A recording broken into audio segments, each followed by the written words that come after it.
पुण्यामध्ये सकाळ समूह आयोजित वास्तू एक्स्पोचं उद्घाटन करण्यात आलंय। पोलीस उपायुक्त संभाजी कदमांच्या हस्ते या प्रदर्शनाचं उद्घाटन करण्यात आलं। या प्रदर्शनाच्या माध्यमातून मालमत्ता खरेदी करणाऱ्या ग्राहकांना एकाच ठिकाणी अनेक पर्याय उपलब्ध होणार आहेत।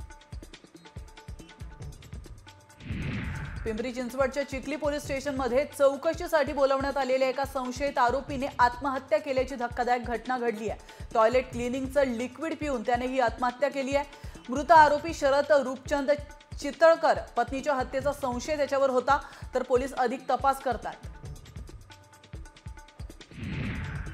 पीएमपीच्या 123 नवीन बस सेवा बंद झाल्यात। महिन्याभरापूर्वीच दाखल झालेल्या 123 नव्या सीएनजी बस सदोष असल्याने त्यांची सेवा संचालनालयातून बंद करण्यात आली।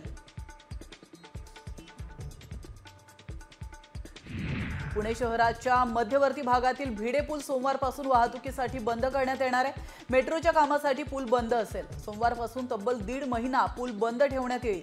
त्यामुळे नागरिकांनी पर्यायी मार्गाचा वापर करावा असं आवाहन प्रशासनाकडून करण्यात आलं आहे।